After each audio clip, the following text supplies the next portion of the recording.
Good morning, everybody. Happy Friday. How's it going? Yeah, I'm just alone for the moment. I think Bob's gonna jump on momentarily. He might be a little sleepy guy. I'm not really sure what's going on today, but hope you're all having a wonderful week so far. I'm sure a lot of you woke up this morning very excited, just like Santa came, because of course all of you that watch are huge Swifties, and obviously the huge Taylor Swift new album got released last night. Good morning, Kish. Um, the new Taylor Swift album got released at 2 a.m. last night, but to the surprise of all the Swifties, it was a double album, and people have lost their fucking minds. They can't believe it. And I guess the whole album's about this one fucking guy that like broke her heart. That's like I'm not gonna sit here and shit on Taylor Swift. I don't mind the songs of Taylor Swift. I think she writes good songs. But yeah, a lot of her songs are about shitting on a guy that broke up with her. But this one, she had so much shit to say about this guy that she made a double out. It was a secret release double up. Thought it was gonna be one. It was fucking two. So I'm sure, like for a lot of people, a lot of men probably got woke up at 2 a.m. by somebody screaming and like, "What's going on?" Someone breaking into the house like, "Nah, Taylor Swift released a new album." They're like, did she do it in the house or something? Can you shut the fuck up and go back to sleep? You can listen to it at 7 a.m. When Taylor Swift, that's irresponsible of you. I get it. Your people are fired up and you do that. 2 a.m. is a wild time to do that. Because I believe that's 2 a.m. Eastern. I know that's how most of the world works. You do it Eastern time and then you go to the rest. So that means, like, okay, in the West Coast, it's not bad. But the people on the East Coast, you're a dick. You know what I mean? Taylor is beautiful. Taylor is very beautiful. I believe so. Um, and I know a lot of people get upset and they say, I saw a meme that said, imagine after like having to clap these cheeks after winning the Super Bowl. Then they showed her, and they showed a guy holding a level next to her butt because she doesn't have a big butt. I don't think we have to care about people's butt sizes if their wallet is big. So Taylor Swift has a huge wallet. Why do you care about her cheeks? And nice little cheeks are nice. I like small cheeks. I've never been a monster cheeks person. That's not me. But she gets a lot of shit for that. But she's a very pretty, tall lady. You know what I mean? So people like that shit. And people like her a whole bunch. But yeah, she put out this double, and how'd they put in the air post? Taylor Swift unveils surprise double, the Tortured Poets Department. Tortured Poets. I mean, maybe a couple albums ago. You just did a gazillion-dollar tour. I don't know if you're tortured. You could be like the annoyed poet, the agitated poet, leave me alone poet. You could just buy other poets and kill them if you wanted to feel better. You don't really, I don't know if tortured is the thing. Taylor Swift has sent her diehard fans into a frenzy after announcing her new album, The Tortured Poets Department. It's a double album, the 14-time Grammy winner. Now, I don't think that bitch is even like 35. I think she's like 30. The 14-time Grammy winner released her 11th studio album on Friday. But just as Swifties got their fix on the melancholic tracks, are they melancholic? Melancholy? Doesn't that mean like, all right? The singer revealed even more songs as part of the project in the middle of the night. And then there's all these pictures of her, like, that picture, the pictures they do on the albums where they're facing like this, and then they got like, they have like some kind of cloth, or like sheer curtain on them, kind of, but it's always showing shoulder. That fucking one. She's doing that one. And I mean, I've seen a better one of those, but it's not bad. She got mad bangs, but at least she's like rocking the band. Then she does one, the one where because I'm not gonna show the picture. She goes like, she's like, how's she doing it? She got the fucking one like this, and then the one, and she goes, I guess that's supposed to be sexy. Is this sexy? Oh yeah, I'm Taylor Swift. Look at this, oh sexy Taylor Swift. I don't know. That's what she's got on there, and then titled the anthology, which is even a good title. Swift's late night surprise announced at 2 a.m. includes 15 bonus tracks, bringing the total count to a whopping 31. And somebody tweeted, "It's a 2 a.m. surprise. The Tortured Poets Department is a secret double album." And then she wrote, "I'd written so much torture poetry in the past 2 years and wanted to share it with you all. 15 extra songs, but now the story isn't mine anymore, Swifties. It's fucking yours. It's your story." No, no, it's not. They didn't date that man that you hate so much. Who is this man? Did they say his name in here? But I don't know who this fucking man is. Well, let me find this man. Joe something. Fucking Joe. Joe must have been a good time. to fucking really piss this bitch off. Was one of the tweets. Who needs caffeine when you have Taylor Swift double album drops? The human brain cannot fully process a Taylor Swift double album release, I don't think. The human brain can't process it. Bangs are hot. Shit, V, we're not arguing the fact that she is not hot. We are not, this is not an argument anyway. She's an attractive woman. And people who say that are just jealous of what she brings to the table. You know what I mean? She's very attractive. She's very talented, very smart, very kind and giving. You hear all those things. I'm not shitting on her. I'm not even shitting on anybody. I just thought if we're a morning show, I should do what every other morning show is doing and talking about the release of the double album that everyone should be excited about.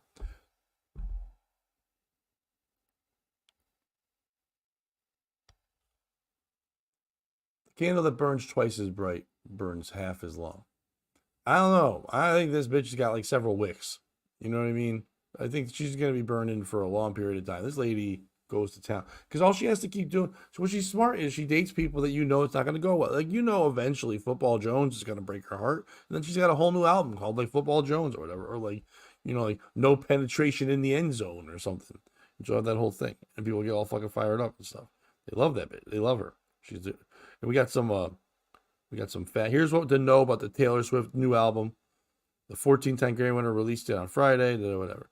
The Frenzy thing, I already read that. The poem about heartbreak that serves as a prologue to the album was written by Fleetwood Mac alum Stevie Nicks. So it's a tortured poet, which I guess she's not the torturer. She's doing a Stevie Nicks song. I mean, it's cool that Stevie Nicks would give her a song. They're both dope. I would rather have caffeine than Taylor Swift. And I guess what capacity are we talking about? You can't get a hand job from caffeine. That's what I'm saying. I mean, maybe you can. You can get fired up by caffeine. You can go to town. There are several celebs named peppered throughout the album's lyrics. The mention of singer Charlie Puth. Puth? Fucking love me some Puth.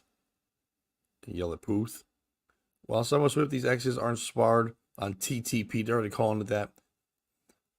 TTPD, the singer, 34, does seemingly reference her current beau, Travis Kelce, on the new album's track, The Alchemy, in a loving way. I think she said, like, hit the bench, amateurs, the pros here, or something. I mean, you're really stretching to say that's for him. For all the exes, 1975 frontman Matt Healy is reportedly referenced through the 31 soundtrack. I don't know who the band 1975 is, but I'm sure they're all right. And then British actor Joe Alwyn. Yeah, that's the one. She fucking tortures that motherfucker. Like, poor Joe Alwyn should get like he should get a cut. You know what I mean? He should get residuals or something, because this is all about one song is called appears to be the subject of the vicious takedown, the smallest man who ever lived. She mean in junk? Is that a penis? Is she doing like diss tracks? I know she like talks about her soul, but does she ever usually go low belt? I mean, maybe she's probably says it that way, and you can take it either way. Like, you could think small penis. She'll be like, I just mean that he was so low and terrible, and he made me feel. I know supposedly this guy took away her twinkle and her spark.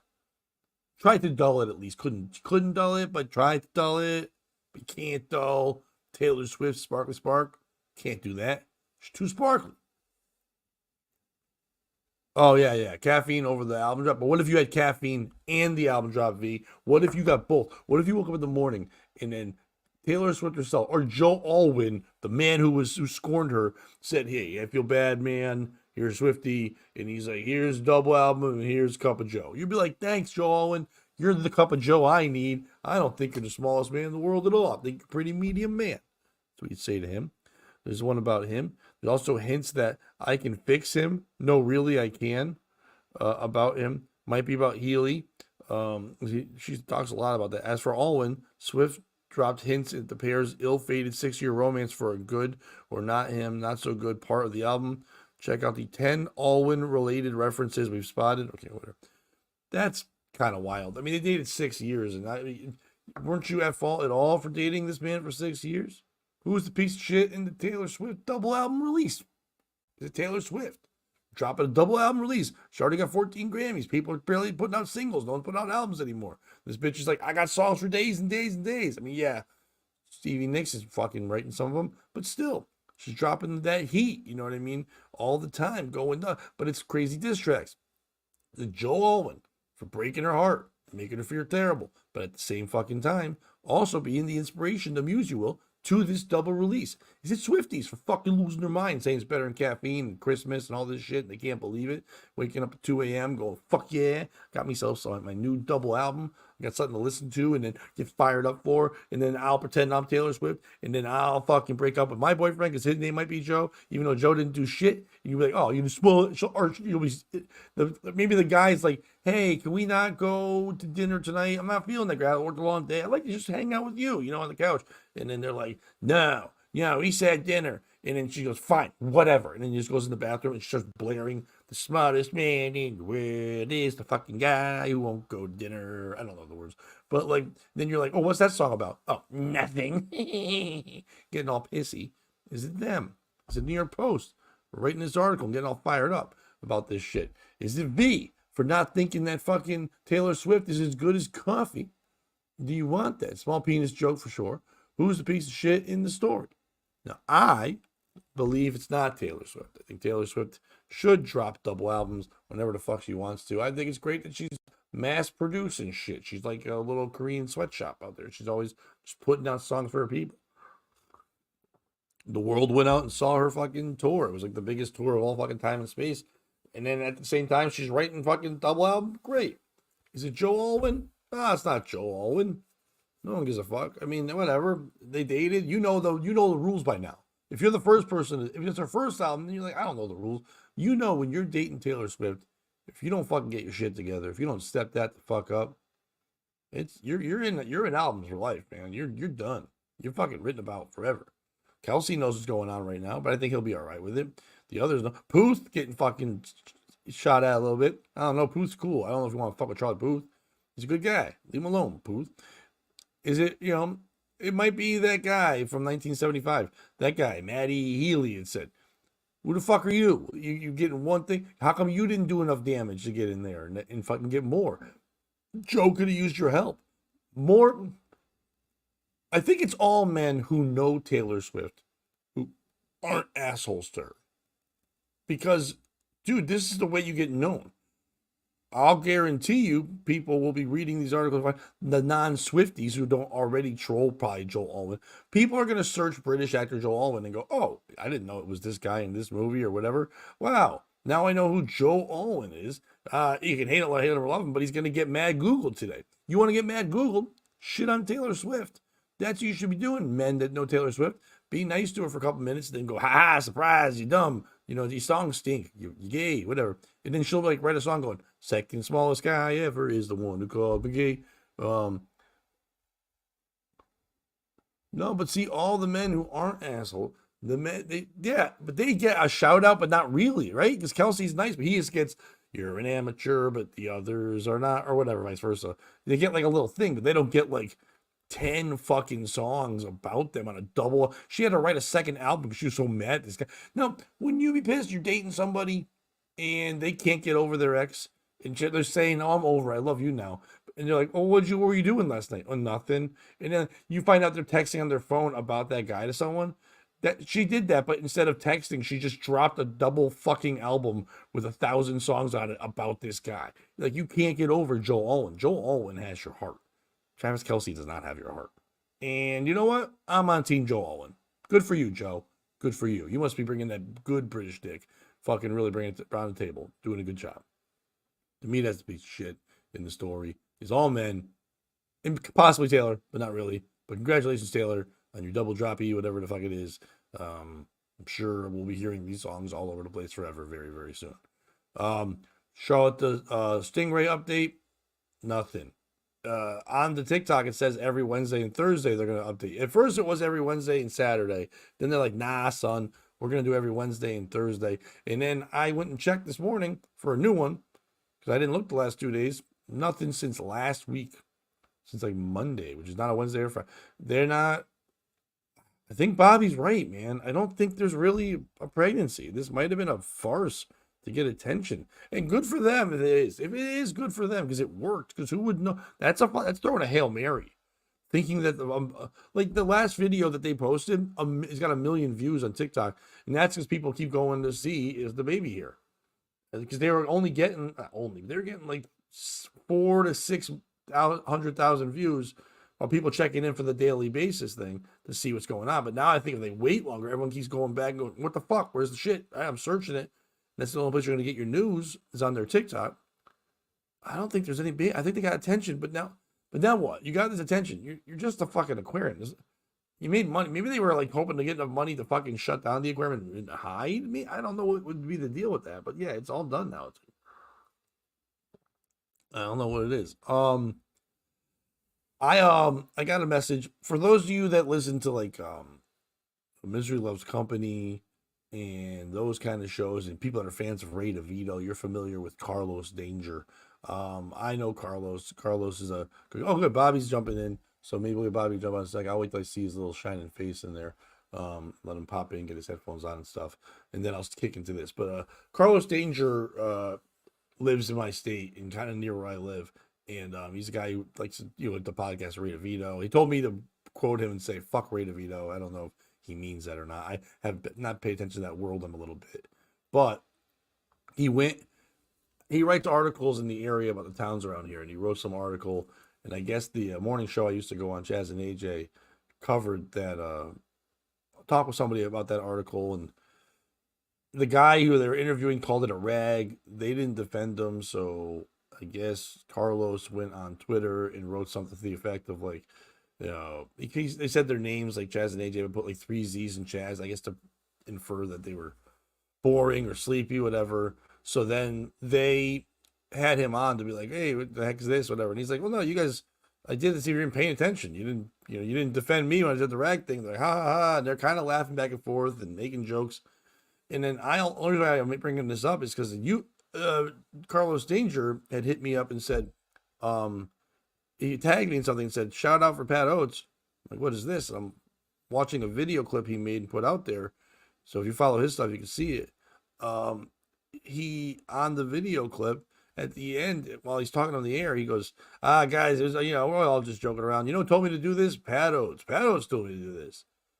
Now he doesn't know that I haven't been on the show in a couple months, and for some reason I don't even know why. They just stopped asking me to be on the show after I was on twice a week for like over a year. And that one person in particular doesn't speak to me about it and never has, the one person making the decisions.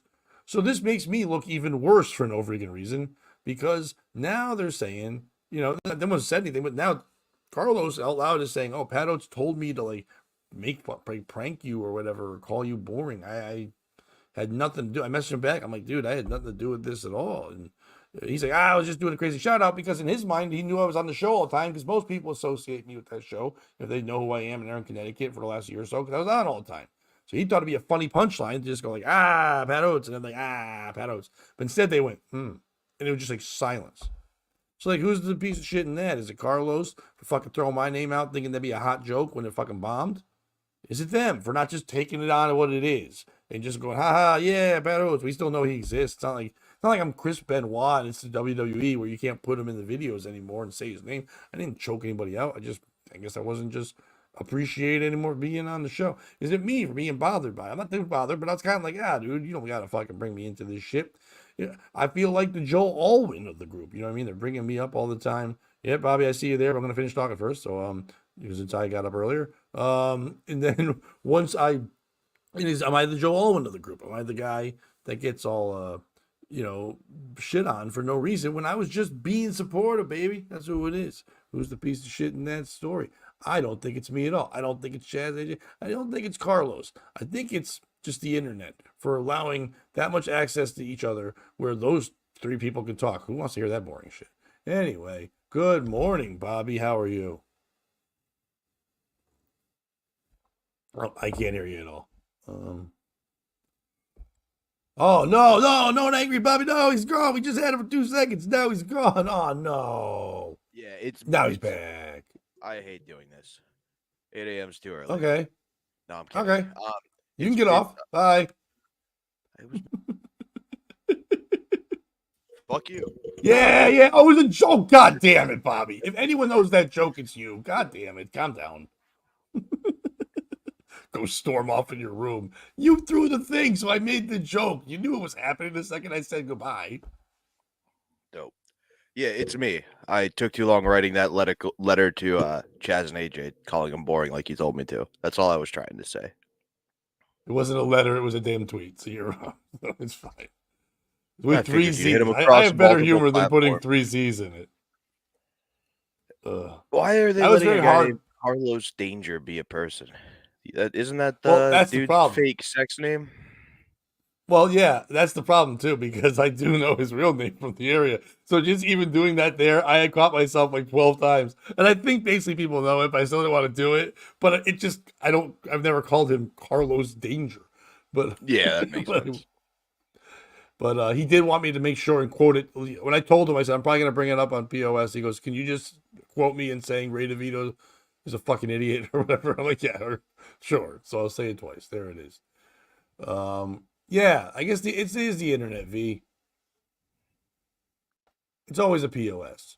But then again, we're POS and we're on the internet, so I guess that's a full circle thing. So Bobby, I figured you're tired because our first story you said anyway, because you probably were awake at 2 a.m. when Taylor Swift dropped her double release album. Yeah, that's definitely that, not the fact that all my technology quit on me and a bunch of people I work for free assume I have a 40-hour job with them. We're demanding stuff. That. Not you. Not you. That wasn't I a was just shot at saying I'm you. one of them. I'm not the Joe Alwyn of the group. No, there are a couple. One in particular, but his work got done. We're good. It just my computer crashed last night. I wish it was Taylor Swift. That would have been a better reason to be tired. Well, I don't know But if you now know it's this. I just told the people. Go ahead. now it's just I didn't stay up to listen to her, and my phone alarm didn't go off. And now there's another hole in my door, and I gotta stop. Like I'm running out of drywall patch. Well, I don't think that's the reason you have to stop. I mean, I don't think the reason you have to stop is because there's no more wall. It's because you shouldn't punch walls. It's very unhealthy. Not the part that you have no more walls to punch. but who says it's unhealthy? And all abuse victims. Because I was that's the gonna say gateway drug. A wall is a gateway drug. it did sound like a woman came up with that idea. Just throwing it out there that I think men would be a lot less angry all the time if they were just allowed to punch inanimate objects. Oh, that's you thinking that just men do that. I've dated a couple sluggers. Well, I mean, I do feel like if you punch the wall, that means game on. That is you showing your physical fight strength. It is now time for me to display my skills, and we're gonna professional wrestle. No, that's not what that means in any way. So no, that means run because now you really can't do shit.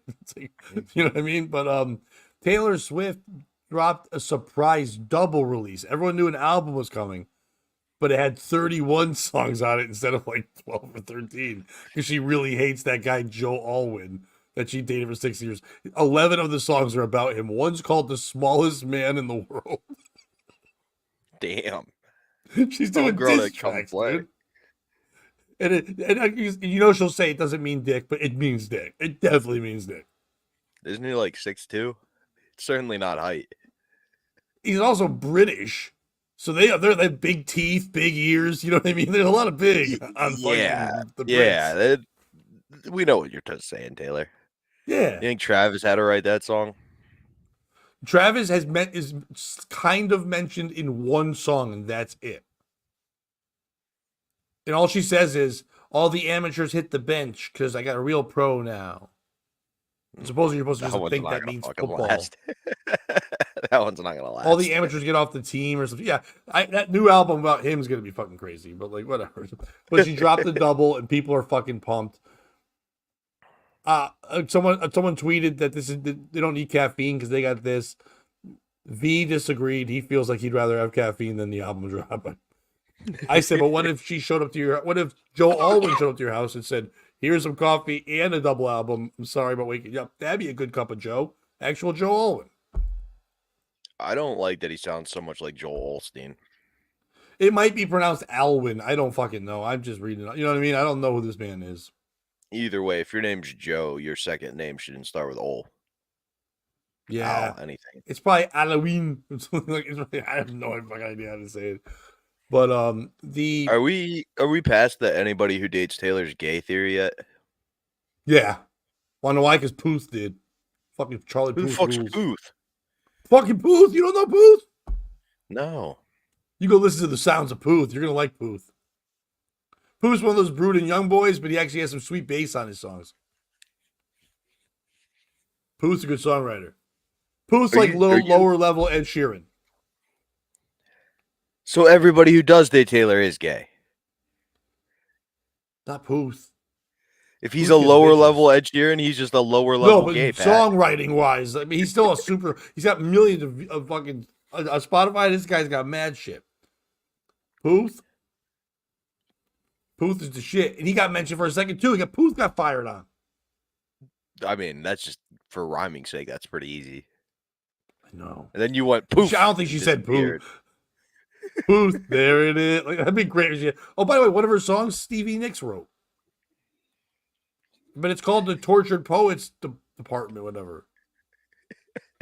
Stevie Nicks wrote the one where it's like, I broke my brain doing cocaine. Now I can't get happy unless I'm on stage. I did coke in a phone booth. With Charlie Puth. It's a fun song. She makes Lindsay play it. He's like, I'm 1,000 and my fingers are broken. Like, play it, Lindsay. Remember you weren't nice to me in 1973? He's like, yeah, and you see why? You're a bitch who doesn't let shit go. You're a cunt. I stand by the statement. Yeah, your last name's not Nicks. That's what you did to my teeth, my penis with your dumb teeth. You nicked it up. And Charlotte did not have any babies, but they also didn't do their updates this week. And I could see why, because the last video they put on Monday got 1 million views on TikTok. So now they're waiting, so people have to go stare at it more because they were only getting 500,000 each one. So they're really milk. Bobby, you've never been more right. Without a doubt, this is fake. I bet you this person's trying to run away with the money and they're just going to shut the place down. Like, they don't even care about the aquarium. They just try to get enough money to fucking go hide. What gave you the idea that they didn't care? Was it the fact that it's run out of a woman's sink? It's now a bigger sink. It's like a basin now. They got basin money. Dominic, you know I'm a big fan of yours, buddy, but why do you know the Taylor Swift album well enough to quote it? That's not Taylor Swift album. That's an old school rap. I rock roughs and stuff with my afro puffs. She had that one fucking song. Just making a joke about it not being like her doing a rap song. No, yeah. The Afro Puff song was the first one, really, as a female rapper. I was like, you know what? I can fuck with this from a female rapper. That was probably before like Lil Kim and all that shit. When I heard that when she was hanging out with Snoop and just being fucking hard, I was like, yeah, I can fuck with this bitch. But then after that, she's like, she didn't have any other things. She's like, she couldn't sing about her hair anymore. She did it, and it was over. Like, I'm trying to think. Sorry. I got into a couple female rappers for a while, a couple years ago. I feel like you ever listen to Critters? No, I don't know Critters. Do you know a rap tag? You know when they're like in the song. So hers is Critters, they bite.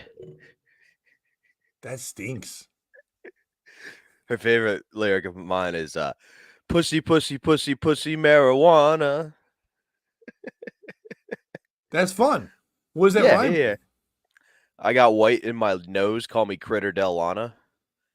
Critter Delana? I think I like Critter. This is fun. Yeah, dude.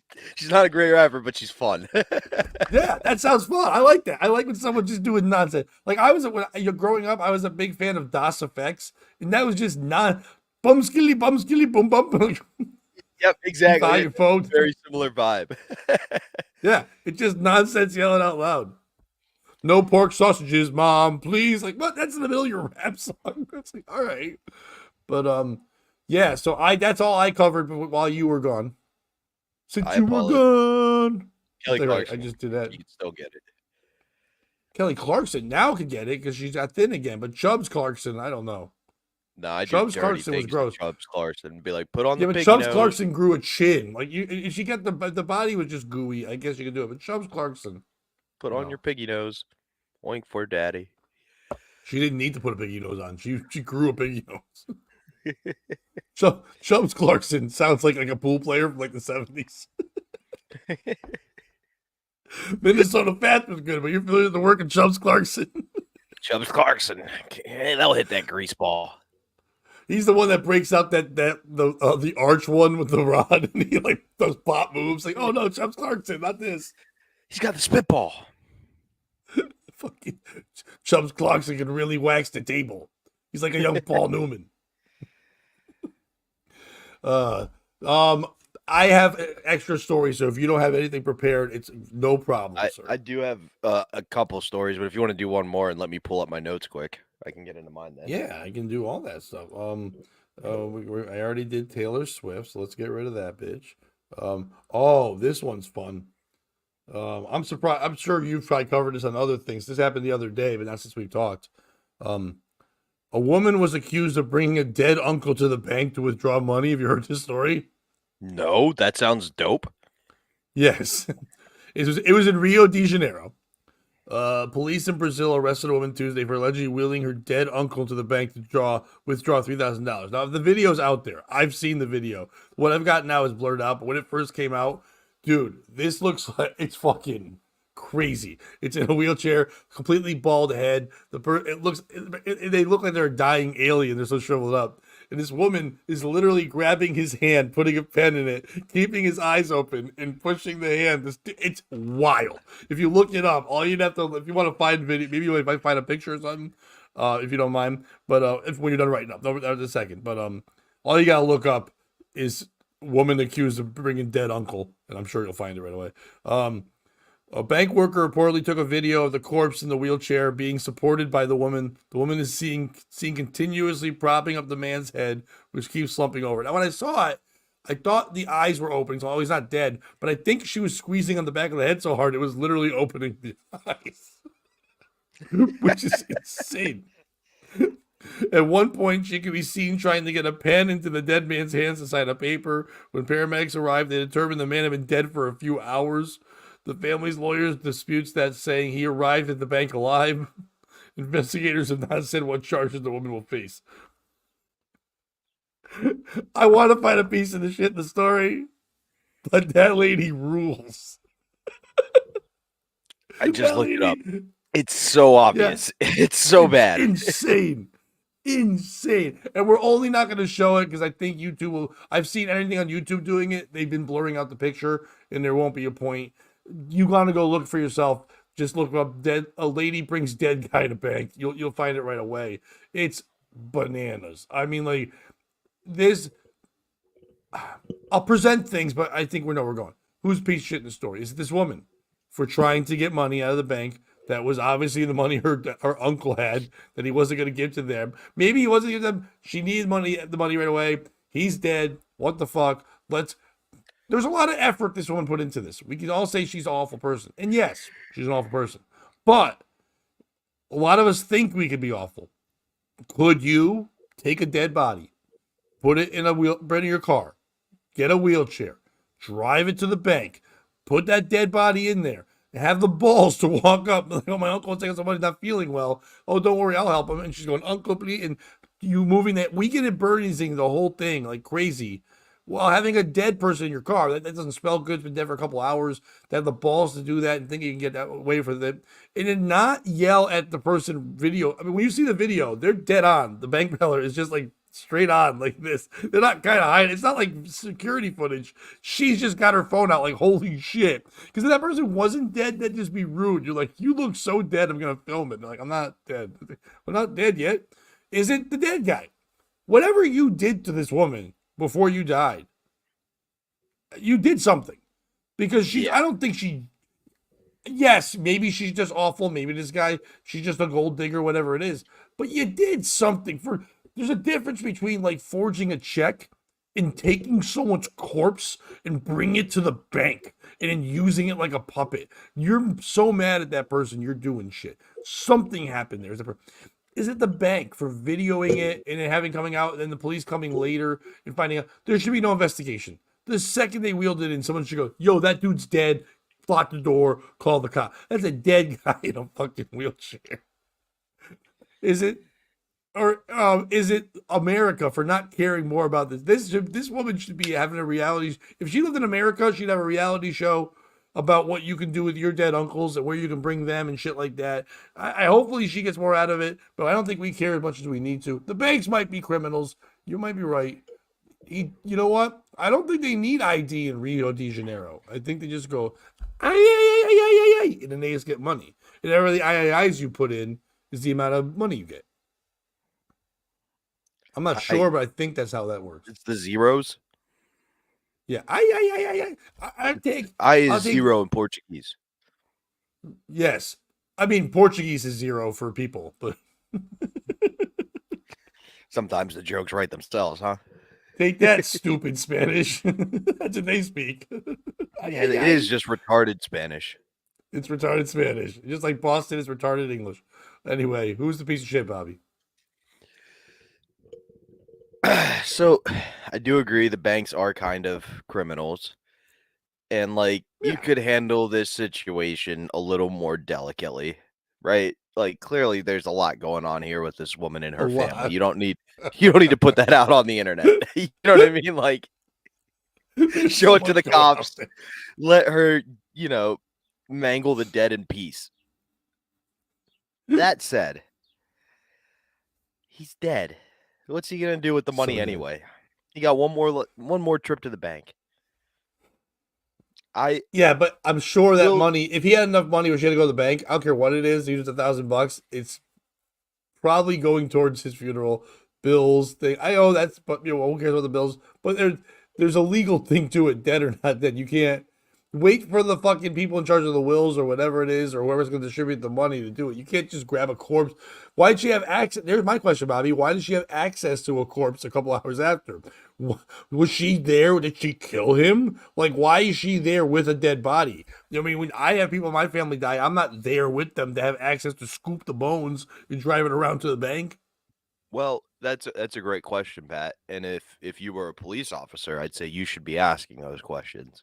However, not a Rio de Janeiro police officer. If you work at a bank, why the fuck are you asking these questions? Just give the woman her money, all right? You don't know why that man's dead. They gave her the money. Didn't ask him. Yeah, and then but they did it, but people were suspicious and they called the police. They were like, "This looks crazy." Like, everybody was gathered around puppeteer. It was. You see the video, dude. It's fucking when she's over and going, "Oh, look at these." Just like drawing with the hand. It's fucking crazy. All right. Do you think with that knowledge, I probably shouldn't do it? Can you find the video? Or no? I'm not at my computer. Like I'm 30 don't yards worry away. about it. But if you want, I can no run worries. Over quick. No. People can find it on their own. My piece of shit, given that knowledge, is that would be the woman, because it's 2024. Use your PNC mobile app, where he absolutely programmed one of his fingerprints or facial ID in as the unlock password. You got access to his fingerprints. Hell, you could cut his fingers off and have permanent access to his fingerprints. You got access to his face. Now, sure, the dead face may not quite match up. You may have to do some, tweezing of the dead features, but use the mobile app, bitch. Sell it to yourself. I don't know why I think that Brazilians are way behind us, but I feel like maybe they don't have that. They have to wave a Chiquita banana in front of the phone or something like that. It has to be the right one. I'm not really sure. Well, they just have to they have to show their pubes being waxed off, and then they can just recognize which pubes it is. I'm not sure how they do their things, but yeah, I like what this is going to do is, Bobby. South America loves their cartels, right? Yeah. Now cartels learn from this. So many dead people are going to get brought to the bank. So for sure. It's just they're going to have like one. They're going to have, they have like the two drive-throughs, the ATM. They have the one where you go to the ATM and the one where you talk to the person. They're going to have a third one where you just wheel up dead people. It's just going to be for like Hertz is just pulling up, just showing dead people going, "Oh, I'll take $50 and all in fives for Uncle Fred over here." Good point. Do you Rio de Janeiro, Terry? Do you think this is the only time that a dead body's been brought to that bank, or do you think she was just the worst at it? Like, do you think I do not believe this is the only time. Yeah, I think this is a running theme that she was the worst one at and got caught. Okay, but do you think this is the only bank she went to? No, I think she probably hit a What if Brazilian. you think she hit a Brazilian one, a Brazilian in two? She over one Brazilian served at the McDonald's. It just means one guy got a burger. The dead guy took forever to order. Uh, I wonder if she tried to go to other bank. I wonder if she even knew that was his bank, and she's just like, yeah, he has an account here. I wonder if it was really her uncle. So wait, who are you saying the piece of shit is? Probably the Brazilian banks. Like, why is this where we decide to get real scrutinizing about who's taking the money out and putting it in? Right? Like, come on, just do your fucking job. If a dead dude came to Dick's to buy a bike, he's getting that bike. I know what you're saying, and I kind of want to go with you, but it's already hard enough to trust banks, and you're already worried about your money getting stolen. Like the second you don't think about it, like if with TD Bank, if my bank account goes zero or something gets withdrawn and it goes under zero, they give me 2 seconds and they charge me $35. Now you could call up and be like, "Come on, man! The money was going in, whatever." And they might sometimes go back, but they'll fucking hit you with a fee all the time. They'll charge you extra money. You go to someone else's ATM when it's all the same fucking process. Like, what the fuck's the point?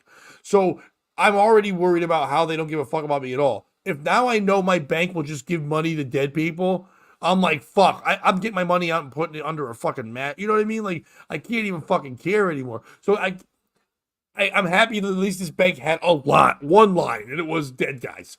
You know, I wish it was better lines, but I'll take it.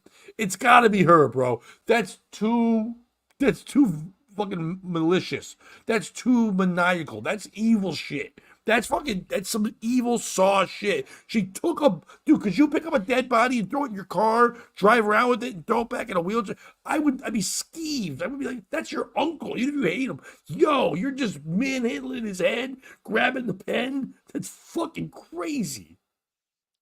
Get in the car, Uncle Lenny. This is for making me go to Gina's fucking wedding, even though I hate her and she didn't give me a +1. Yeah, we're gonna get some money. I could do that, yeah.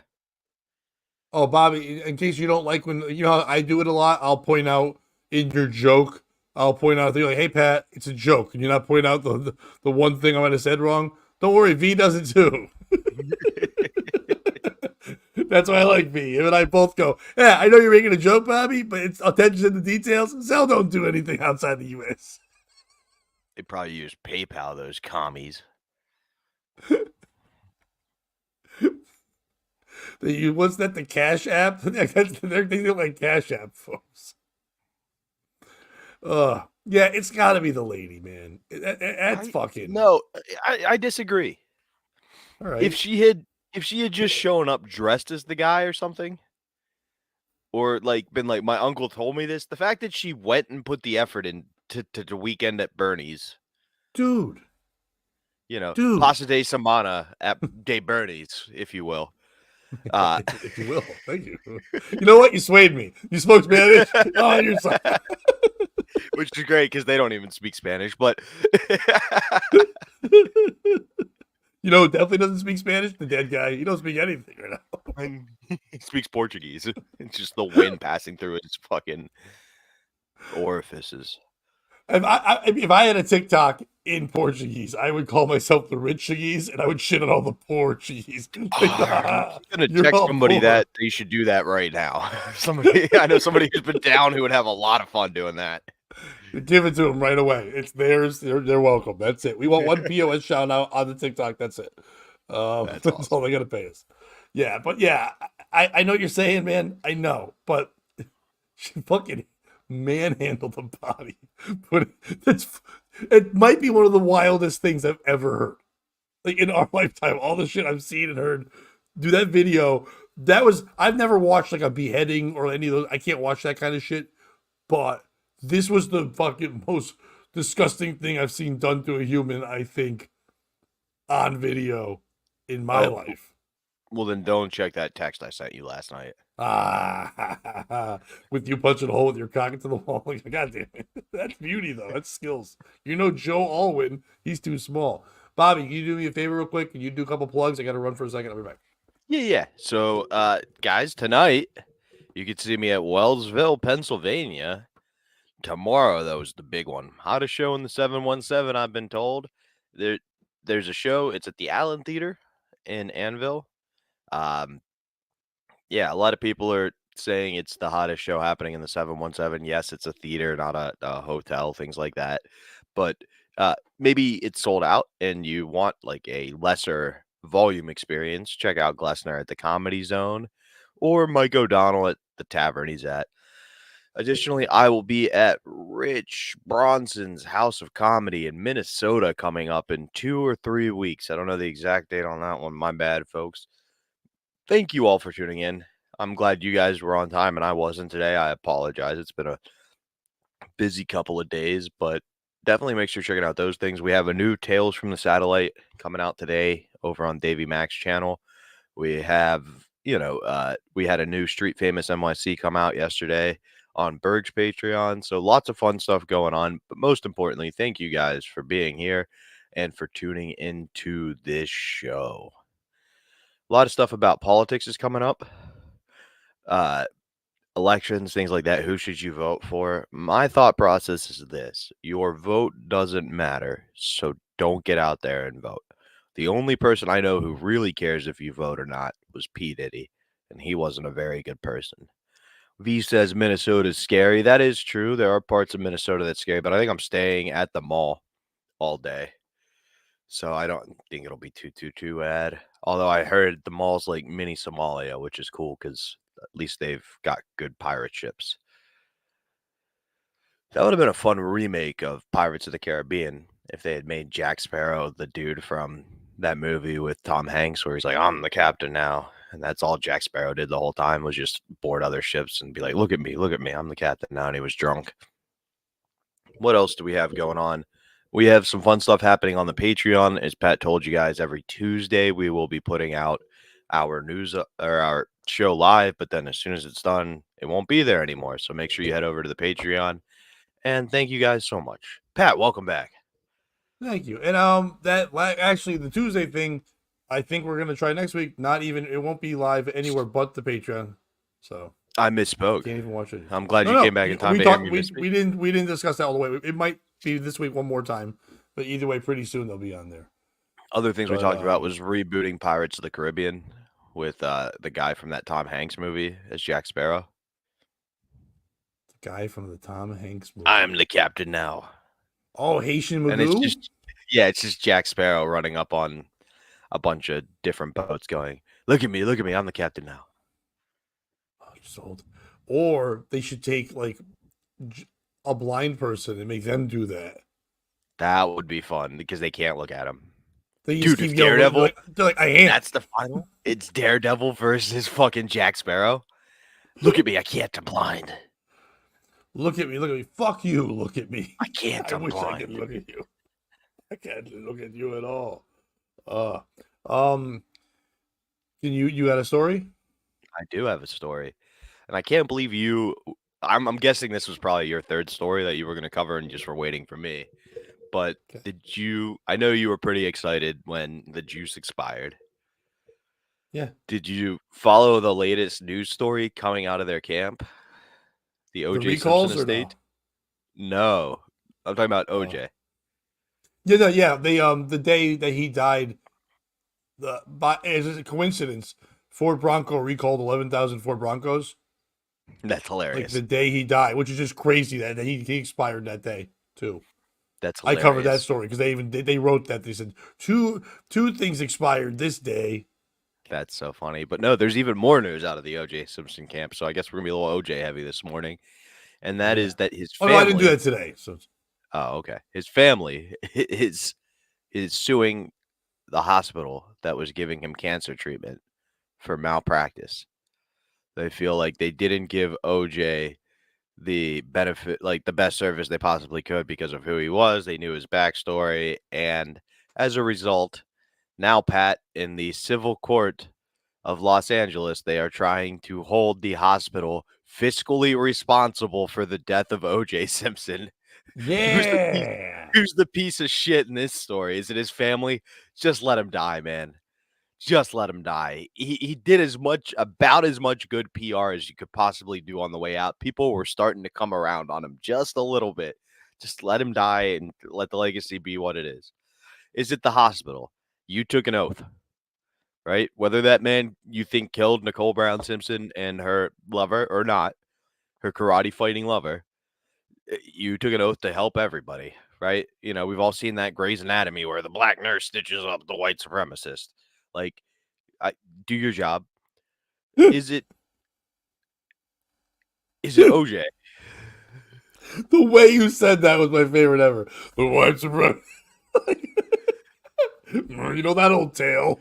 Yeah, they're at the best hospital in their city, but they've got one fucking doctor who can do the job, who's going to be personally offended by the Nazi tattoo. Yeah. Morning, Harry. Is it O.J. Simpson? You beat the charges, but you couldn't beat cancer? Come on, you fucking pussy. Pat, we'll kick it to you first. Okay, well, I don't think it's... First of all, I think you're getting very good at something. This feels like the fake one. I will lean into it, but I'm really enjoying how good you're getting at these. It's not that not that you're giving a tell. It's just that you're doing things that appease me way too well. And I think you're right, Bobby. I'm pretty good for looking for stories. I think I would have found this one if this was real. But either way, we'll go with this like it's real. It's not the family. And the reason why I disagree with you is because this just proves how much fear OJ put into the rest of his family members after murdering his wife and someone else, that even in death, they are afraid to piss him off.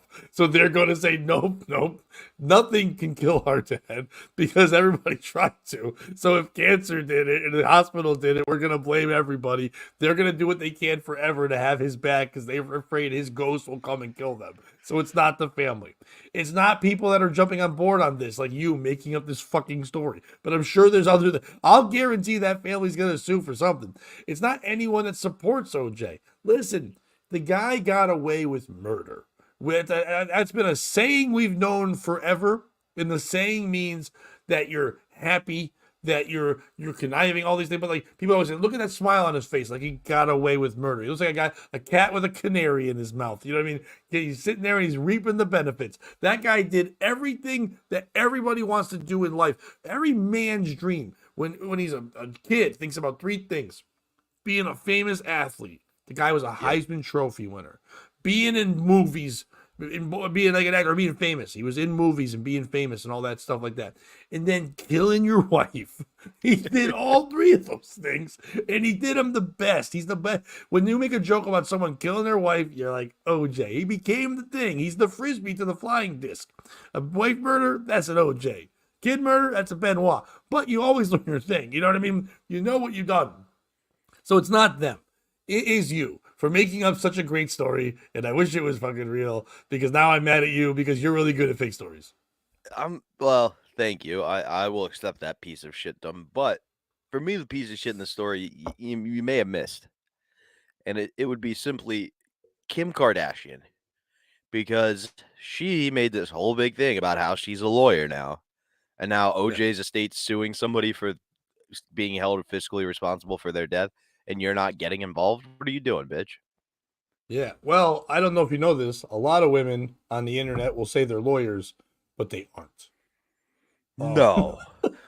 Yeah. Sometimes they'll even they'll send you certified mail and stuff. Like I'm a lawyer. Like, you're not a lawyer. You're just a lady. Get out of here. Ladies don't tell the truth at all on the internet. Like how they look. No. Listen, so far what we've covered is lies. Taylor Swift said she's going to put out a regular album, put out a double album. Fucking lies. Liar. Taylor Swift said Joe Alwyn's smallest man in the world. He was dating you 6 years. He wasn't giving you small eat. He was giving you the big, English sausage every fucking day. Now you're talking shit about him afterwards. Lies. Lady takes her dead uncle, pretends he's alive. Fucking lies. Now Kardashian, being a lawyer. Fucking lies. Charlotte, the Stingray, I'm pregnant. Fucking lies. Fucking bitches, always being bitches. Why? That's what we should change this podcast title to. Bitches be lying. That That should be our special Patreon only bitches be lying, where we just take stories about bitches who lie. I know we're joking, but that might be coming very soon. Yeah, no, I would imagine Tuesday we see something very similar along those lines. I can see that be coming, bitch. Dude, you know what? Write that down. Bitches be lying could definitely be the bitch. And not only current stories, but in history. Yeah, Joan of Arc. I hear voices. It's God. No, bitch, you're You schizophrenic. Shut could the fuck up. you could get your boy, the history homos, to come on, the good one, not the shit one. He can come on and talk to us about people from the past that lied as women. Hell yeah, dude. Dude, that's fucking awesome. Oh, Bobby, I saw this and thought of you. So, this isn't a piece of shit. You know what? We'll turn into a piece of shit story, but I know who you're going to go for right away. Your boy in the NBA playoffs, Jimmy Butler, aka Playoff Jimmy. They do a play-in now in the NBA. If people don't really understand it, they instead of letting the 7th and 8th seeds come in, they take the 7, 8, 9, and 10. They have the 7 play the 8, 9 play the 10. The winner of the 9-10 has to play one more game against the loser of the 7 and the 8. And that's who becomes the 8th spot. So you actually make the bottom 3 teams work. If you're the 7th, if you're the top, you play in the top bracket, you only have to win one. Then we go. You were already in anyway. You can kind of be in, but 8th and 9th is so close, and usually they have losing records at that point or 500. So it makes it a little more exciting. The Miami Heat lost their game. To the 76ers, who will now be playing my Knicks, and I'm a little worried because Embiid's not 100% healthy, but they don't have any bigs to fucking play with him, so who knows? And I think Brunson and Maxey kind of cancel each other out, so let's see how that goes. But whatever, I still think the Knicks are going to do well. I think it's going to be a tough series, though. Either way, the Heat, with a banged up Jimmy, did not play that great. Now, Tyler Hero put up a shit ton of points and kind of like took over a little bit, and he played well, but his shooting percentage was like fucking atrocious. Now, I don't know if you've heard about this, Bobby, but they were on the bus afterwards, and an argument and almost a physical altercation became between Tyler Hero and Jimmy Butler. They got in each other's faces, and because Butler just kept going, 9 for 27, 9 for 27, 9 for 27. And he said, getting in his face and going, that's not good enough, or whatever. And he started calling Hero out. Tyler Hero, as they tried to break him up, kind of took a wild swing, didn't connect, took a wild swing. And as he did that, Butler yelled out, now 9 for 28, which is fucking savage.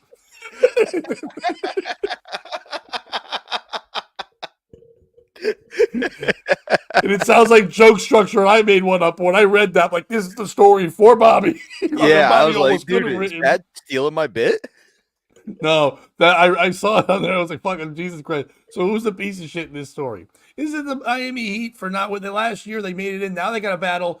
It's going to be a tough one. They're playing the Bulls. The Bulls have got a couple nice players. This Kobe White kid is something special to fucking White, so quick. And so I don't know if they can hang with. They've got a team that might be able to do it. They can bang a little bit, but they got big boys. They can play. They got the foreign guy who can shoot the threes. I mean, of course, they've got DeMar. They've got a good, solid squad. I think the Bulls are going to be too tough for the Heat, but the Heat are always the Heat. If you let them in, they're going to fucking go nuts. You know what I mean? So, that's the last thing the Celtics want to see is that fucking team again. They don't want to see that team sneak the fuck in. But is it them for fucking always making things hard, and they can't just fucking do it the regular way? Is it Jimmy Butler? That's not how you. I get it. That you might say that's how you inspire. You didn't play well either, motherfucker. You were banged up. You played, but you didn't bring it. So Tyler Hero tried to bring it. And I love Jimmy. I love watching Jimmy play. But Jimmy's shooting percentage is never good. Jimmy's always 15 for 43, or he hits all the big shots you need. But he's never 17 for 20 from the field. You know what I mean? So for him to call someone out. Is it Tyler Hero? Yo, if you're going to swing, connect. You shouldn't be swinging at your teammate. And not that you would have gotten suspended, but you definitely would have got fined by your team. And the last thing you guys need to go into it, you might say they're fired up now, and people could say, like, oh, Jordan used to hit people and all that. It doesn't work. I mean, those people still hate Jordan. Steve Kerr is just trying to win championship with the Golden State Warriors, and now that's over. Just to say that I don't need Michael Jordan to win things. I'm still in life. You watch all these guys from the Bulls trying to do things, and Jordan's got his son, fucking Pippin's wife, or whatever. It's all kinds of madness. They're evil, angry people.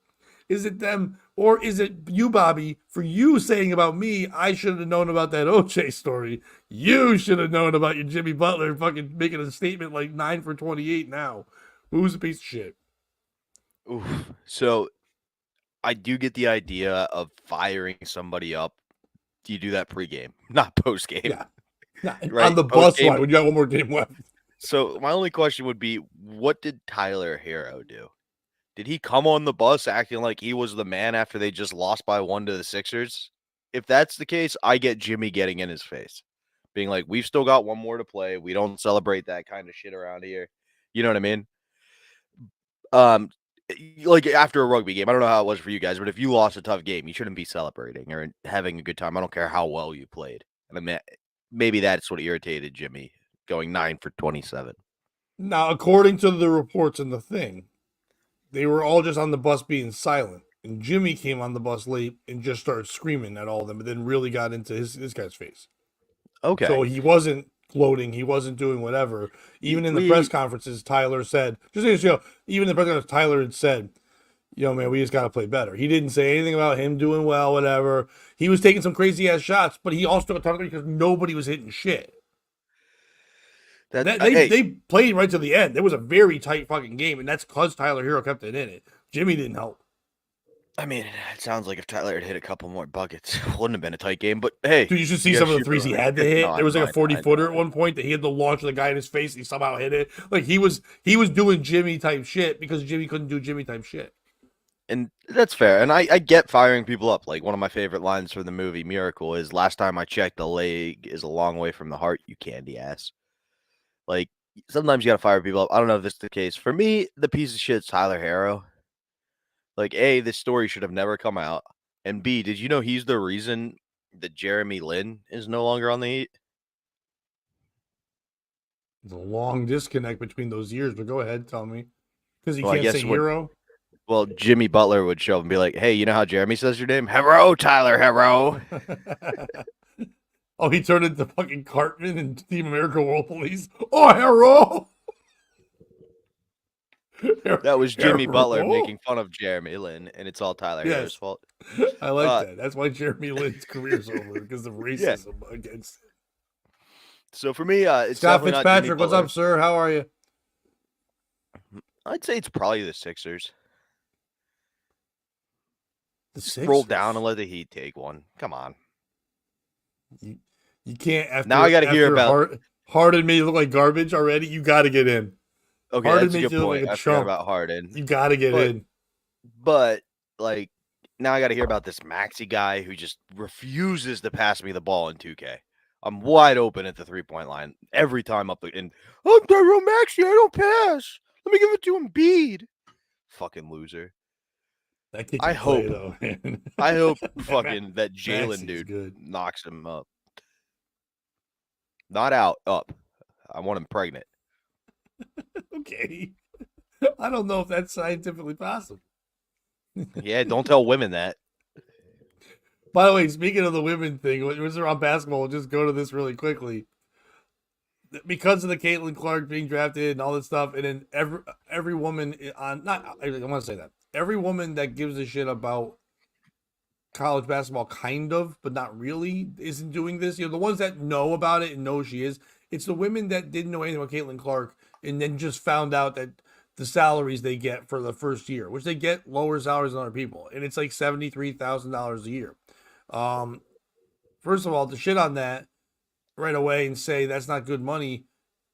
A lot of people who first come out of college would love that as their first year salary. So the shit on that right away is fucking wild because that's a nice chunk of change for someone coming out of school right away to not even do the job that they got their degree in. I mean, yes, her real degree was basketball, don't get me wrong, but she also had another degree. So just to be hired outside of your degree and get $73,000, not bad. But the argument I keep seeing is everyone saying, why don't they get more money? They should get more money. It's just fucked up that men get more money. And it's like, and then right away, a man will present it and just go, I'm not arguing with you. I'm not trying to say anything rude. And you're right. In a perfect world, they should make the same amount. Are you aware that the WNBA has lost a profit every year of its existence? And many times they've lost $10 million each year. And every year, every time they lose money, the NBA, who doesn't have to do it, they are together in basically name alone, but their money is not tied in. They're not funding the WNBA. They're supposed to be I funding mean, they are themselves. now. They are now, but they're not supposed to be. It's not a minor Yeah. leagues for them. For 25 years, they've been subsidizing and putting that money in. So how much more money do you want them to put in? They're not making a profit. They're not drawing. And then the guys will say, and I've watched all the writing. Maybe I've seen a this couple of them several are being times. dicks, but most men are saying, not trying to be rude here, but the way to make this work and have them make more money is that you guys need to go support the games. And someone like, $37. he's like, well, why don't men go? And you're like, well, why is it the men's job to go to that? The men are already going to the men's game. This is the women's game you're saying is good. Why aren't you going to that? I know that they said the guy, even one guy I saw right on Twitter, he said, if my girlfriend was like, hey, I want to go to a WNBA game, I would be 100% on board to go with her. So these women can get these men to go there, and you can get people to go, and you can pack it out. And then people are arguing back and forth. And then I saw a post the other 2 days ago. Someone posted that the WNBA is now offering their season ticket, and it's for it's like $37 a month. It's not terrible when you go to season tickets and how they go. They're not bad for the season pass to watch on TV. And they're like, and they said, all right, ladies, show your support. They haven't gotten any numbers so far. It's like crazy that they want to do that. So like, is the piece of shit the woman that's trying to make the statement like, please make women men to equal without having the knowledge? Because she's just saying it without saying it? Yes, in many jobs that is true, and it is unfair. And there are people out there who flat out said it. We pay women less. This is not men versus women in the job. They're sharing the revenue thing. And the NBA, 25 years in, wasn't making the kind of money they are making now. I know it seems like it's a long time, but that's not when it comes to a business or a thing like that. They still got to build it up. This might be the strongest and most polarizing class they've ever had going to a draft. I'm not saying it's going to change the world, but there are people going to want to go watch Angel Reese. There are people going to go watch the girl Cameron because she's like a model and a fucking NBA player, and she's like Steph Curry's goddaughter. There's people that obviously want to watch Caitlin Clark. Like I said on here the other day, but I swear when Caitlin Clark comes to Mohegan Sun to play the Connecticut Sun, I'm gonna get a ticket. I'm gonna go fucking watch her. Why would I? If I'm not around and I have nothing going on, why would I not want to go watch and see the girl that everyone's been talking about play a game in a place right where I can perform comedy and shit? Why would I not go check it out? There, people have a buzz for it. Let's see what happens here. But capitalize on this fucking thing instead of just complaining about getting the money. Is it the men who need to mansplain? Hey guys, let's stop doing that. Let's stop. I know the term is dumb and we say whatever. Just let them fucking figure. Let's stop saying they're posting it so we will react so they can argue with you. They just want to call you a shitty man and team up. If we don't, like every other argument with women, if you don't respond, you go, yeah, and that's it, and move on. They'll shut the fuck up about it because they don't really care about it. So it's men for even talk about it. Or is the WNBA? It's like, hey, take out a loan. What, you can't find a dead uncle to bring to the bank? Grab some fucking money? Get a dead uncle. There's a girl who just got drafted out of South Carolina. You know where she's from? Brazil. And she just got drafted. She can go grab a couple dead uncles, and each team gets one dead uncle, a Jewish uncle, and you pull money out, you got your whole team figure out. Who's a piece of shit? I would say, before I even get into piece of shit, one thing I do need to correct you on, it's not $37 a month for the WNBA season pass. It's $37 for the year. Yeah. So like for literally less than you and I get for doing 10 minutes of comedy, you could watch the entire WNBA season if you really wanted to support these cunts. It's not. Now, how do season passes work like that? Is it do you have to buy your team and you just watch your team, or do you get all the games? It's like the NBA ticket. You can watch any game you want. No, I know they only play like 40 games a year. They don't play the 82 like the men. But still, that's $1 game. Also, they should start advertising it like Brazzers does. Good news, guys. This week, the WNBA season pass is free. Fucking Diana Taurasi's like, free. Free.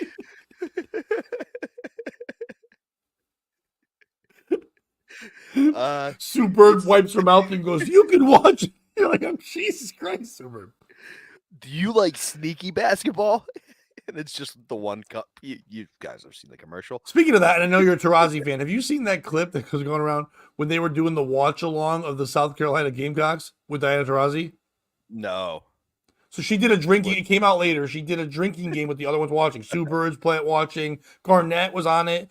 You've seen this? No, just Okay, every day of Diana Taurasi's life is a drinking game. right. But no. But this She's is got dreaded. 9 So DUIs. this sounds like. But I know. But this sounds like something you would do too. So she said to them beforehand, every time I say Cox for Gamecocks, you guys have to drink. Dude, look up Diana Taurasi Cox drinking game or whatever you gotta put it in. It's wild because you're watching, you know, they've got red solo cups. She just goes, it's a game of inches. Ask the Cox. The Cox know about inches. And you're watching all of them going. She's just like it's fucking. I've If never they been have more in Diana love. Taurasi do watch alongs of games on the pass, I'll get the pass. After watching that, let her be her. If you could see that women can joke like men, I think people would watch. I see Diana Taurasi being. You take her, and I'm not sure what another personality is. I'm sure they've got some good ones. You make your own Shaq and Barkley. That's how Oh yeah, the NBA numbers have gone up watching because people are watching all the clips of those two do shit, and then they're like, "Fuck it, I'll watch the games too, so I know what they're talking about." But their they get views of just them busting yeah. balls with Kenny the Jet and Ernie, who's amazing. That four is amazing. It's probably the best post of any and pre and post of any sport right now when it comes to just like entertainment, even if you don't like the sport. I would agree with you 100%. I think the idea of using the women to promote their own game is huge because like I don't know about you. If I see a Chuck and Shaq clip and then the player they're talking about's in a game, I can be like, oh, I know that guy. They have a free week all the time, V. I'll text you the next time, I promise. Um, but it's not. I Yeah, it's forgot what I was called going. ugly, Terry. Some people are just ugly. She's not supposed to be attractive. She's just ugly. She's not a man. We can't. We've got to stop that. Normalizing every ugly woman as a guy. There's just ugly women. Yeah, There's a they should lot more start putting ugly a little women effort in. than there are attractive women. But it's not us for explaining how capitalism works to women. Like they should learn that. You said just don't argue with them because then if you argue, it gives them what they want. But like we've tried that for 5,000 years and these bitches haven't figured shit out. So maybe it's time to start arguing with them. That's equality. Well, ignore them. I ignore losers, and that works. So I'll ignore dumb comments from women. Just like, I'm not even saying don't argue. Just go, man. Also, for me, the piece of shit's the women. If she wanted the money, she had offers on the table to make it. Terry nailed it. She's gonna get a ton of endorsements, but like also Did you she see her Nike could have deal? played.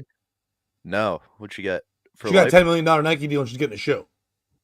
Oh, nice, nice. She's getting $73,000 a year from her job and $10 million to wear the shoe at the job. Yeah, nothing wrong with that. But you know how many shoes they're going to sell? You know how many women's shoes are going Probably to sell to every young girl who 17, wants to be Caitlin Clark? It's going to be insane, man. maybe 19. No, dude. That I'm was a telling you, the joke. middle of this country, I'm those being young girls sarcastic. are going to be rocking those fucking shoes. Lesbos are going to rock those shoes hard. Dude, when the Currys first came out, the Under Armour shoes, do you know how many complaints we got that we didn't have them in women's and in girls? Let alone Right. like an actual girl. That said, they did release the Sabonis shoes, and we didn't sell a ton. Right. But to be fair, Curry's got a supple little face and dainty feet, so they probably thought he was a lady anyway. That's my point. Like they all were like, this is the closest we're gonna get to watching a lesbian play basketball. Yeah, this is like attractive Cheryl Miller. It's also Steve hated Jordan enough to name his son Nick. We skipped over that in the last Right. story. Yeah. I forgot to say that. Okay, but I want to get to Harry's point too. 'Cause I like this. Where he's at, women's football, soccer, as we idiots call it. Games are low scoring and they get paid less, but it's cheap as hell to get tickets and a good time to go watch. Yeah, and that's how I feel about the WNBA. It'd be a good time Except to go watch. But what I've said before too, I do like fundamentals, but I also love the NBA now. I do love the high scoring. It is exciting to watch. I do like the game they're playing, but I also like that. I also like that old school game with ball movement stuff like that. And now, yes, in the last year or so, the WNBA, the women have tried to emulate the men when they're trying to do that a little bit more, and it's kind of hurting it a little bit. But the teams that win aren't doing it, and Caitlin Clark is going to do that. She is. If she doesn't shoot 25 times, her teammates will be pissed, but people will be pissed. She's gonna feel pressure to put on points and gonna have to shoot and score. So she's gonna have to do it. They're gonna have to set a lot of shit up for her to be doing that. But I think it will be fun to watch. I don't know if the games are going to be much cheaper. I know they are, but I think that the WNBA is going to be dumb and think with her and Angel and Cameron and all those people coming in. I mean, and then next year, because she stayed a year, Paige Bruckner now becomes the fucking thing next year. The second she wants to, she's the number one pick. And imagine if Indiana doesn't do well, or they make a trade or something. And they do well, but still trade and now put Paige and Caitlin together. They played youth sports together. They kind of know they've been a rival forever. Put them together, that'd be great. Or even separate, you have another team doing that. I think they're going to be dumb and charge higher. They shouldn't. If anything, they should be going low on at least season passes. They individual ticket, do what you want with it. You should make it so most people can be a season ticket holder. So they go. Like minor league baseball used to do. Like if you got 37, you got 30 something games, you're saying 37. So like 18 home games, whatever it is. If you have that, you should make it that it's 8, you want season passes, and I know right now it's gonna sound low. 18 tickets, $180. You know, call it the 360. You get 2 tickets for 360. Do a full circle with us. I know it doesn't sound great, but you know how many people in businesses too would just buy those because they're cheap and have a small bit, and you give those to people like sales guys and stuff like that. You might not fill all your seats, but man, will you have numbers of your tickets sold, and then you charge $25, $30 a ticket to go one game. And I know that sounds a little crazy, but then that makes me go, I might as well buy the fucking pass. It sounds like what we need here is a man to run the WNBA.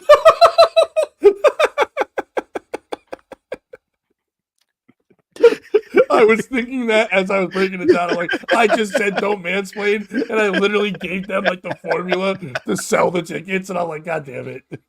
Yeah, I would say $18 for season tickets would be a fair price. V, it is a thing. It's literally the WNBA. There are not many straight women in that league. And listen, it makes the basketball better because they're trying to impress each other while they're playing. It's fucking. And if they really wanted to sell tickets, what they'd do is for an extra whatever ticket you paid after the game, the winners would get to fuck the losers, like ultimate surrender. And Harry agrees with me in the comments. There's just saying, you know, they had the women's AFL games like $50 a season pass. Sit wherever you want. Beer was cheap, and they had 40 yards. They're like 40 yards away. Yeah, that's what you should be doing with it. White Claws could be the big sell, probably more than beers. No, for sure. But the key I think you're missing though is that they just need to focus on the sport and being characters. The issue with women's football in America in particular is we were the best, but all the women on the team acted like whiny bitches nonstop. So nobody wanted to root for them. You know what I mean? Like it doesn't even matter if you agree with the message or not. Like my sister's a feminist and was like, I get that they should get equal pay, but this is nuts. Like you can't do that until after you win. Then you go on your victory lap. Yeah. The piece of shit in this is the WNBA. It's not the individual women for bitching. What? Just be the NBA. Yeah, well, it's not the individual women for doing it. Bobby's saying bring WWE to women's basketball. Yeah, in a way. But, you know, once again, and I know we sing her praises on here, we've become the Diana Taurasi podcast. She was the first one to do it. When Caitlin Clark came out into the draft, not came out, whatever. When Caitlin Clark went into the draft right away and just named the top player right before she got drafted, Taurasi's like, how are you the best? You haven't played the best yet. All right, kid. You haven't played adults. These are grown women playing a long time. Wait till you come out here. You ain't going to play like us. Right away. Fuck you. And if she gets beat, good. She passes the torch. But she was the one. Now everyone else is doing it kind of afterwards, but it's not the same way. She fucking on her own did that shit. Diana Taurasi is someone who gets it. You want to ask somebody how to fucking run this league? I'm sure they tap into her brain a little bit. But that girl's been winning her entire fucking life. And she, she was one of the people that first drew people. Yes, Lobo, although I was a UConn fan, they kind of did it. Taurasi changed all that. Taurasi was the one where you're like, this is a staple place. People go there to be Diana Taurasi. And she is going to go down as one of the greatest WNBA players of all time. She played a long time. And I've Yeah, seen people she's say she needs to 95. retire. She don't need to ever fucking retire because she can still play. She's still good enough to play at a level of the other women in that league that aren't that good. Why stop if you can keep getting paid for it? And she's going to be handed an ES. She's already got one, but she'll be handed a full-time ESPN job as soon as she's done. I mean, shit, she'll probably do men's games. You know who won't be getting an ESPN job anytime soon? OJ Paul Simpson? Pierce. Well, also OJ. Did you see Paul Pierce on Kevin Garnett's live stream?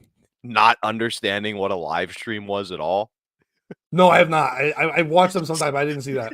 It starts with him explaining. So, like, basically, you pay $10,000, Kev, and then you get a girl for the day. She's your girlfriend for the day. She does whatever she wants. I know what? Finally, I love those guys together. They are great. Oh, yeah. Because you could see KG would not put up with this shit from anybody other than Paul Pierce. But finally, Paul has his phone out and he goes, oh, so, like, we're on the TV right now. Oh, shit, I just said that. Like, it's blowing his mind what a live stream is. Listen, he was called the truth for a reason. That man tells the truth. Dude, I love Paul Pierce. You got anything else going on or no? I do. I think you'll like this one. All right. Art once owned by pioneering artist Mary Beth Edelson discarded on the street in Soho. Basically, they found Mary Beth's art pieces in the trash, and like she was some kind of pioneering artist. Who's the piece of shit in this story? Is it a woman named Mary Beth for claiming she's a famous artist? The only art you make is fucking abortion paintings, finger paints. Like that's what a girl named Mary Beth does. Ew, work a little less on your finger painting and a little more on keeping your knees together, you white trash. Wait, are those the thing? In Mary Beth's artwork, I would imagine. Oh, it's gross, bro. Is it the person who saw the painting and was like, I'll just throw this out without doing any more research? Sometimes I walk around Soho just to scare the rich people and look at their garbage if there's anything worth stealing. Is it whoever wrote the story who also knew what Mary Beth's artwork looked like and then just left it in the trash? If you were that big of a fan of this, bitch, go save her work. Or is it the fact that the trashed painting is still worth more than Caitlin Clark's rookie salary? Pat, we'll kick it to you first. I don't know, man. I was kind of thrown off by.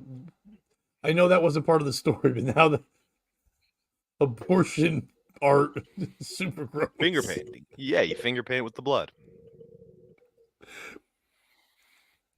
That's what that song by the Red Hot Chili Peppers is about, Pat. To finger paint is not a sin. I stick my middle finger in your monthly blood is what I wet.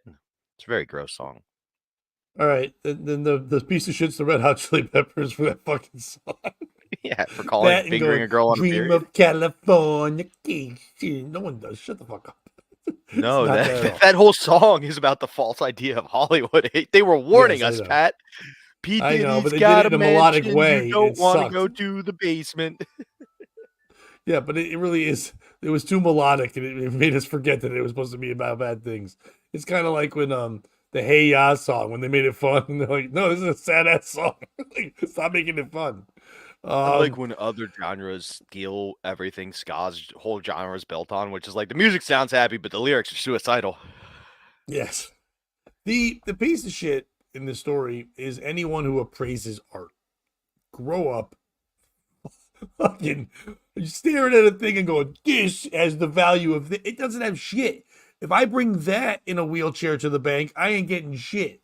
I bring a dead uncle to the bank, I'm getting money. Yeah, what the fuck am I getting? I ain't getting no shit. So appraising is dumb.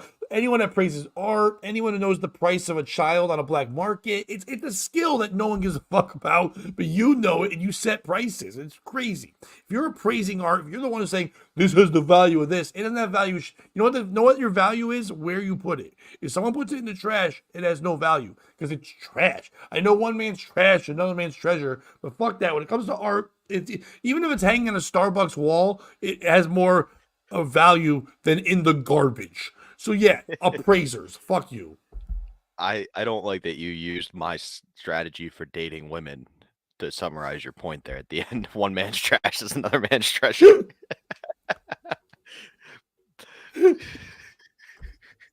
For me, the piece of shit in the story would be you nailed it with part of it is like art. Art is great if it makes you feel something, but like just because somebody says, this guy's a machine on stage, he's a killer, doesn't mean that everyone else is going to find the appeal of all those jokes. You know what I mean? Like Starry Night, I can take enough edibles that I go, oh, okay, I get this painting. I don't feel that way about certain things like, abortion art. I'm not a big Stop fan of saying that. that. My piece of shit though isn't the appraisers because like the slave auctioneers had to do something after that market closed, so artwork would be the next natural commodity. But for me, it's Mary Beth. Like if your name's Mary Beth, your name has excluded you from art, right? Oh no. If your name is Adolf Hitler, you're no longer allowed to do politics unless if you're that dude in in Korea who. What if she's Adolf Beth? Adolf Beth would be a hell of an artist. Adolf I'm Beth not going to tell you. Hitler? I'm not going to tell you what her medium is, but let's just say a lot of charcoal. A lot of charcoal works. Have a great day, Harry. Thanks for joining us, dude. Thank you, and thank you for being on time, unlike me, Harry. I apologize again, Pat. No, he was later than you, and then he left earlier than you. So Harry did worse. Thanks for making me look good, Harry. But Harry's also in fucking Australia. So what the fuck? What about the art? Well, the art people like Podesta, Clinton, Obama, and even Epstein had. Dude, they had great art. Epstein did have that bangy painting of Bill Clinton in a blue dress. He had a lot of paintings of people. The Clinton in the Epstein, or the Clinton in the Lewinsky dress. Yes. Yeah. Oh, that was when you walked in his home, in Epstein's home in the one in New York. You went up the stair right there in the foyer. What's the picture? Now they say that he would have other pictures. He had a Bill Gates one. So when he invited people over, he put their picture up to go, "I own you." That was the whole thing of it. So he had different ones. But the one someone caught the photo when Clinton happened to be there, and there was talks about that. Clinton's people kind of leaked that. But he had photos for anyone he had power over. He had paintings commissioned of them doing weird shit, and they would put that have staff put that up when they were coming over. If you walked over to your buddy Jeff's house and there was a painting of you in the dress that almost cost you your presidency, how long till you hit him? Well, you can't hit him because he leaks whatever the fuck he's got on you. He's saying, "I own you." He's got videos of you banging kids on an island. My point would be his people would be leaking that shit. It wouldn't be like, you know what? It's gonna come out eventually. I'm just gonna kill this motherfucker. Yeah, but still, I think they're in such fear. I mean, they know that there's a thing going on. Good evening, America. I know those pictures of me fucking those kids looked realistic, but I was hunting the pedophile Jeffrey Epstein. He did deep fakes to make it look like I was doing that, but I killed him because I'm the good guy. You think America would buy that? Oh man, I'm sorry. Yes, but also I just got to. I have a show tonight and I can't go. But my radio station is giving out free tickets. A pair of tickets to people that work there. A pair of tickets to see The Arrival, the music of ABBA tonight at Mohegan Sun at 8. God damn it! I go see covers of ABBA. I would go see fucking ABBA. If you change your mind, it's the music of ABBA, but still, it's not ABBA themselves. I'm still free. Take a chance on me. I got one more, Apparently, you Then we can get don't out love of the here. stylings of ABBA. I love ABBA. I don't want their stylings. I want other people doing ABBA. I actually don't love ABBA. But anyway, I I think actually Bobby, do. I haven't meant for this to be Women Week, but it really has. It's the stories I've found. But you'll like this one, Bobby. And we'll end on this. Bride outraged by friends. Oh, real quick before you end, anyone in the Connecticut area that's coming to my show tonight, if you already bought tickets, a bunch of you did. We're getting close to sold out. I did send an email. The show is outside on the patio. Please dress accordingly. It might be a little chilly tonight, but they have a band going on inside, and they tried to offer me another room that I couldn't fit in. So we're gonna do it outside. And as we spoke, I just sold like 10 more tickets. So it's like we're gonna have a good crowd, but you're all gonna be cold. Don't be dressed like a hoe. Dress nice. Stay warm. You know It'll what I be mean? good. Yeah. Bride outraged by friend's offensive move at bridal shower. No excuse. In an anonymous post to the high-end Facebook group, a Sydney bride shared her frustration after a friend attended her bridal shower without a gift. Her post has since been sparked a heated debate over gift-giving etiquette at pre-wedding events. The now deleted post read, "A good friend turned up to my bridal shower with no gift and no excuse. My invite clearly stated the registry or an option to give cash."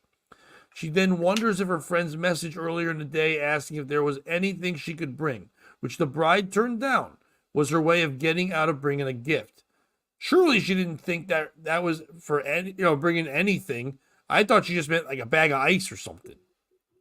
Despite the bridal shower being very well catered and having all alcohol provided, the bride expressed feeling quite offended by the lack of gift and her friend not even bringing a card.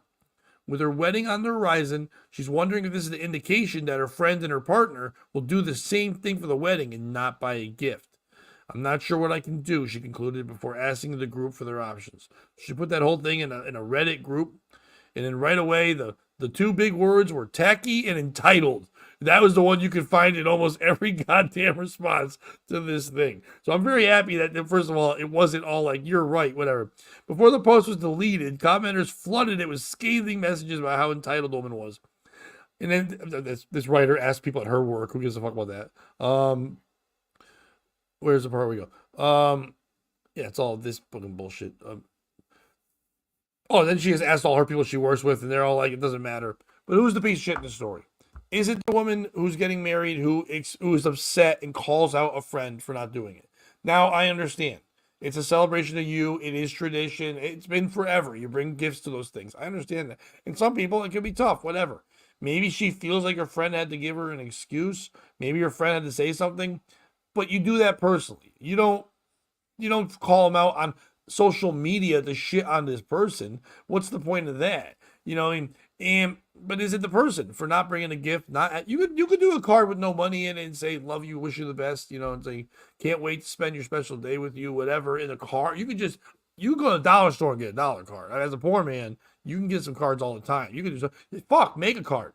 When I was broke, my kids had to go with someone. Like, yeah, good. They can make a card. Just get some crayons and shit. Fucking draw a little dummy card. Do something on there. Like, be like George Costanza and give to the Human League or some shit. You can always do fucking something. Is it all the women that called this lady tacky or whatever? Like I said, I'm happy that all of them were calling her out. But if it was them, they'd be just as pissed because they feel like they're entitled. Or is it people invented all these things? The shower before the wedding. You're already getting gifts and registry and all that shit at the wedding. A wedding shouldn't even be about fucking giving you gifts. If we want to give you money and send you on your way, great. The wedding's supposed to be about the two of you fucking just going on in your lives. It's not about all your friends now. It's not a little village anymore. We don't need to support you in your fucking shit. Fucking just get married and shut the fuck up. I don't have to give you a gift when I also have to fucking spend a lot of money to go to your fucking wedding and then eat not good fish and then dance to shit songs and watch your aunt be a slut. I don't fucking care. And then I have one before, a pregame. You need to get money before you fucking get money? Fuck you. Who's the piece of shit, Bobby? So for me, the piece of shit is two people. The first one is obviously the bride, Zella. Right, fuck her. Right. The second one, though, is the friend who didn't give the gift. And here's why. Okay.